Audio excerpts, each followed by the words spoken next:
High guys, welcome to my channel. আশা করি তোমরা সবাই খুব ভালো আছো আর খুব ভালোভাবে পরীক্ষার জন্য প্রস্তুতি নিচ্ছ। তো অলরেডি আমি তোমাদের দুটো কোর্সের সাজেশন দিয়ে দিয়েছিলাম, জিওটেকটনিক্স অ্যান্ড জিওমরফোলজি আর হাইড্রোলজির কোর্সটা। তো আজকে ফিলোসফি অফ জিওগ্রাফি অর্থাৎ জিওগ্রাফিক্যাল থটসের উপরে যে কোশ্চেনগুলো আমার মনে হচ্ছে যে আসতে পারে, খুব ইম্পর্ট্যান্ট কোশ্চেন, সেগুলো একটু ডিসকাস করব। আর তোমাদের আগের ভিডিওতে অর্থাৎ জিওটেকটনিক্স অ্যান্ড জিওমরফোলজির ভিডিওতে আমি অনেকগুলো টিপস শেয়ার করেছিলাম, যেগুলো তোমরা অবশ্যই ফলো করবে। আর যে ওই ভিডিওটা দেখোনি এখনও পর্যন্ত, সে অবশ্যই ওই ভিডিওটা কিন্তু দেখে নিও একবার। আজকে আমরা যেটা আলোচনা করব সেটা হচ্ছে ইভলিউশন অফ জিওগ্রাফিক্যাল থটস। তো এখানে প্রথমে দেখো দেয়া রয়েছে geography as a special science. এখান থেকে একটা ডাইরেক্ট কোশ্চেন আছে যে defined geography as a special science. জিওগ্রাফিকে কেন বৈশ্বিক বিজ্ঞান বলা হয়, বা ভূগোল যে বৈশ্বিক বিজ্ঞান সেটা নিয়ে আলোচনা করো। এটা একটা 5 নম্বরের কোশ্চেন আসে। আর সেম কোশ্চেন দেখো এখানে আবার তোমাদের 1.3 ইউনিটের লাস্টে দেওয়া রয়েছে, development of geography as a special science. Geography special science হিসেবে কীভাবে তার বিবর্তন হয়েছে সেই সম্পর্কে একটা নোট তোমাদের লিখতে বলে বা ব্যাখ্যা লিখতে বলে। তো এই দুটো কোশ্চেন অনেকটা একই রকম, এটা একটা কোশ্চেনের অ্যান্সার রেডি করলেই দুটো কোশ্চেন কিন্তু করে নেওয়া যাবে। নেক্সট হচ্ছে দেখো place of geography in the realm of social science.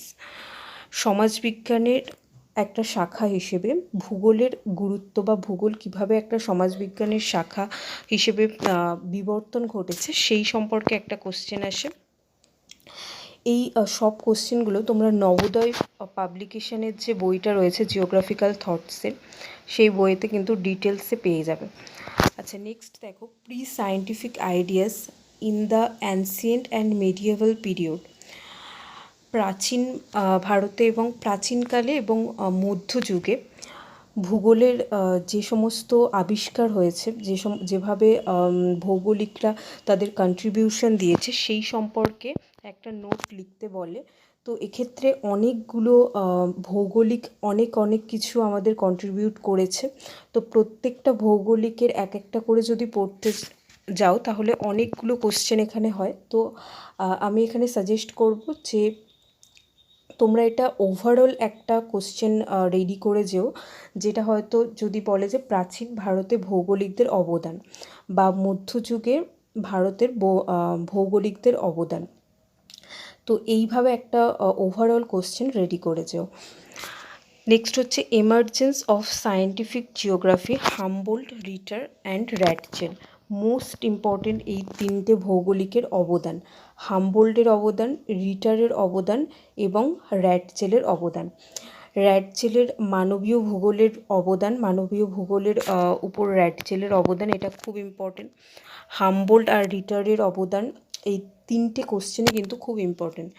আবার এটার মধ্যে একটু সাদৃশ্য বা বৈসাদৃশ্যর কোশ্চেনও আসতে পারে, যে হামবোল্ট এবং রিটারের মধ্যে যে অবদান ছিল বা তারা যে অ্যাপ্রোচে জিওগ্রাফিকে স্টাডি করেছে তাদের মধ্যে কী কী সাদৃশ্য বা বৈসাদৃশ্য ছিল, এইভাবেও কোনো কোশ্চেন আসতে পারে। তো এই তিনটে কিন্তু মাস্ট, খুব ইম্পর্টেন্ট কোশ্চেন।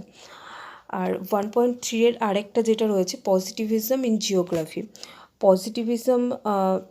পজিটিভিজমের যে পার্টগুলো, যেগুলো আমাদের আগস্ট কোঁত সাজেস্ট করেছিল, সেই পার্টগুলো সম্পর্কে পড়ে থাকবে। এবং পজিটিভিজমের যে মেন কনসেপ্ট, পজিটিভিজমের যে সমালোচনা, সেগুলো সম্পর্কেও কিন্তু এক একটা পার্ট থেকে কোশ্চেন আসার সম্ভাবনা রয়েছে।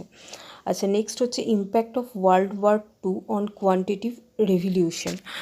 দ্বিতীয় বিশ্বযুদ্ধের সময় রাশিবিজ্ঞানে, ভূগোলে রাশিবিজ্ঞানের যে প্রভাবটা সেই সম্পর্কে একটা কোশ্চেন আসে। রাশিবিজ্ঞান আসার পরে ভূগোলে কী কী সুবিধা হয়েছে এবং কী কী অসুবিধা হয়েছে, এই কোশ্চেনটা কিন্তু খুব ইম্পর্টেন্ট কোশ্চেন। নেক্সট দেখো ডুয়ালিজম ইন জিওগ্রাফি। এখান থেকে তোমরা নোমোথেটিক অ্যান্ড আইডিওগ্রাফিক অ্যাপ্রোচ সম্পর্কে একটা শর্ট নোট রেডি করে যাবে এবং নোমোথেটিক এবং আইডিওগ্রাফিকের অ্যাপ্রোচের মধ্যে যে ডিফারেন্সিয়েট সেটা পড়ে যাবে। আচ্ছা, নেক্সট হচ্ছে ডিটারমিনিজম অ্যান্ড পসিবিলিজম। এখানেও সেম ডিটারমিনিজম এবং পসিবিলিজমের উপর দুটো শর্ট নোট পড়ে যাবে, আর ডিটারমিনিজম এবং পসিবিলিজমের যে ডিফারেন্সটা সেটা পড়ে যাবে। নেক্সট হচ্ছে systematic and regional geography, Hartshorne and Schaefer debate. এটা একটা মোস্ট ইম্পর্টেন্ট কোশ্চেন, এটা ডাইরেক্ট কোশ্চেন চলে আসে যে হার্টসন অ্যান্ড স্ক্যাফার্ডের যে ডিবেটটা রয়েছে সিস্টেমেটিক অ্যান্ড রিজিওনাল জিওগ্রাফি সম্পর্কে, সেই সম্পর্কে ব্যাখ্যা করো। তো এটা একটা 8 নম্বরের কোশ্চেন বা 10 নম্বরের ডাইরেক্ট কোশ্চেন আসতে পারে। নেক্সট দেখো, rise of critical geography, critics of positivism, rise of র্যাডিক্যালিজম।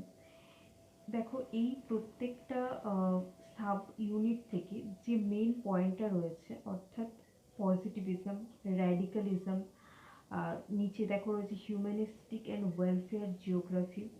তো এগুলো সম্পর্কে না এক একটা করে শর্ট নোটস বানিয়ে যাবে। যেরকম পজিটিভিজমের উপর একটা শর্ট নোট বানালে, র্যাডিক্যালিজমের উপর একটা শর্ট নোট বানালে, ওয়েলফেয়ার জিওগ্রাফির উপর একটা শর্ট নোট বানাবে।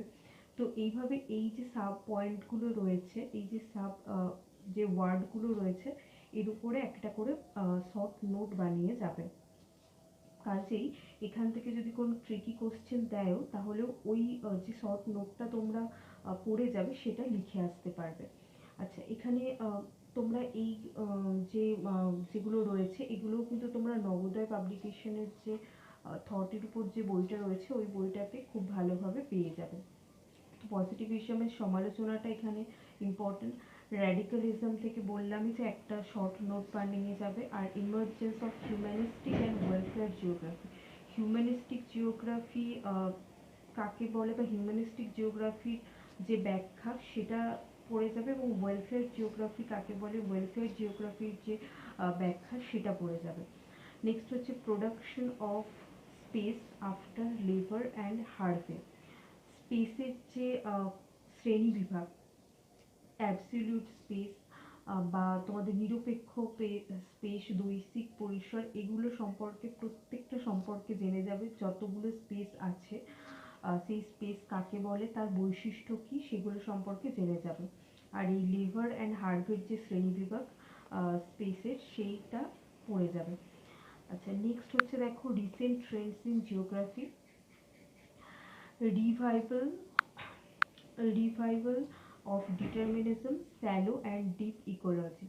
এটা তোমরা আরবিউর এসএলএমে পাবে।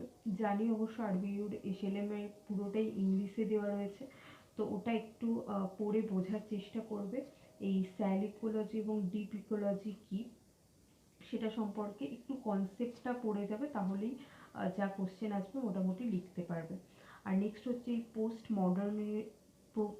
Modernism and post modern geography. এটা তোমরা নবোদয় পাবলিকেশনের বইটাতে পেয়ে যাবে। দেখো ওই বইটাতে দেখবে তোমরা, ওই বইটাতে অ্যাকচুয়ালি একটা শর্ট নোট হিসেবেই কিন্তু এই প্রত্যেকটা টপিককে প্রেজেন্ট করা রয়েছে। তো তোমরা ওই বইটা পড়ে তার জিস্টটা একটু ছোট করে রেডি করে যাওয়ার চেষ্টা করবে। কাজেই যা কোশ্চেন আসবে ওখান থেকে তোমরা কিন্তু কমন পেয়ে যাবে। আচ্ছা, নেক্সট হচ্ছে দেখো revival of positivism through geometric space time combination and planning through RS and GIS. এটাও তোমরা এগেন এসএলএম থেকে পড়ে যাবে যে জিআইএস এবং আরএস আসার পরে কিভাবে সেটা আমাদের জিওগ্রাফির উপর সেটা কিভাবে প্রভাব ফেলেছে, তার ফলে কি সুবিধা হয়েছে কি অসুবিধা হয়েছে, এরকম ধরনের কোশ্চেন কিন্তু আসে। তো এগুলো তোমরা আমি থটের যে পেপারটা রয়েছে সেটাতে একটা মেন সাজেশন এটাই তোমাদের বলবো যে প্রত্যেকটা জিনিস সম্পর্কে একটা শর্ট নোট বানিয়ে যাবে। কারণ ডাইরেক্ট কোশ্চেন যদি নাও আসে তাহলেও তোমরা ওই নোটটা অন্তত লিখে এলে কিছু নাম্বার পাবে, ঠিক আছে? কারণ থটটা অনেকেরই খুব ডিফিকাল্ট লাগে, সেই জন্যই আমি এই সাজেশনটা দিচ্ছি। এটা করলে দেখবে অনেকটা ইজি লাগবে। তো আশা করছি এটা হেল্পফুল হবে।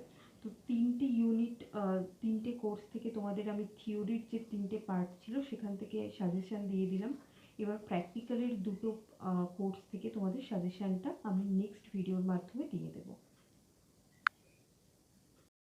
ভিডিওটা ভালো লেগে থাকলে অবশ্যই কমেন্ট করে জানিও, আর নেক্সট ভিডিও পেতে চ্যানেলটি সাবস্ক্রাইব করে নিও। দেখা হচ্ছে নেক্সট ভিডিওতে। টাটা।